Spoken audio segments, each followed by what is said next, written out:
谁才是剑来中最会恶心人的角色？这个问题不用再吵了，他就是吃了陈平安2道剑气后还能活蹦乱跳，甚至最后竟变成了陈平安最死忠的大管家崔东山。还有我给那个姓陈的当学生，哎，我跟他陈平安能学什么呀？烧瓷还是烧炭呢？不是老头子你咋想的呀？弟子崔东山拜见师傅，师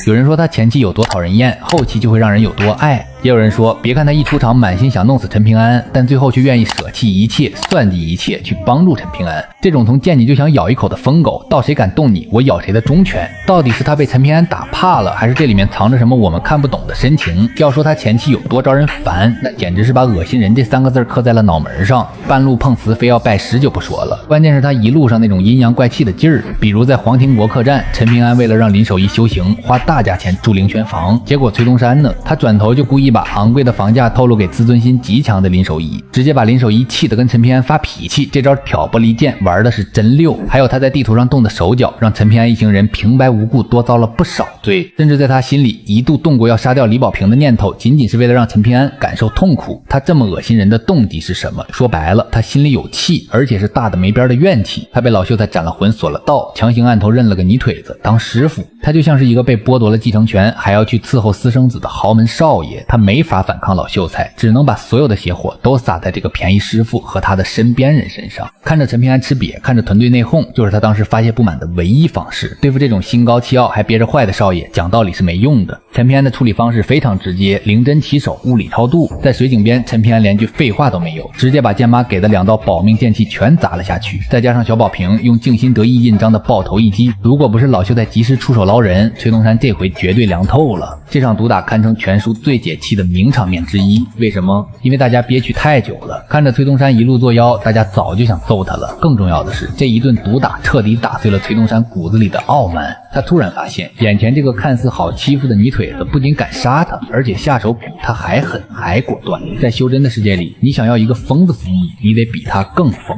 陈平安用最极致的狠赢得了崔东山最基础的敬畏，但光靠打是打不出后来那个大管家的。真正让崔东山死心塌地的是陈平安打完他之后的那份真诚。陈平安那句有些违心的事儿一步也不要踏出，这句话对崔东山的杀伤力是巨大的。大家想想，崔东山也就是崔禅的前半生，在老秀才那里他是个因为理念不同的弃徒，在浩然天下他是个为了目的不择手段的过失。所有人都在利用他或者防备他，只有陈平安在打服他之后，居然真的开始把他当成一个独立的人，当成一个弟子来教导，认真倾听他的大道。这种被尊重被平视的感觉，对于一个缺爱又偏执的天才来说，简直就是致命的解药。从那一刻起，那个算计天下的绣虎死了，那个苑先生心境四季如春的东山活了。后来他穿着白衣，挥着大袖子，像只大白鹅一样扑腾。他把落魄山打理得井井有条，他为了陈平安算计了一切能算计的人，他用尽了他所有的智慧和阴险，只为了把那个干净的少年稳稳地护在身后。这其实挺让人感慨的。这个世界上最深的羁绊，往往不是一见如故，而是不打不相识。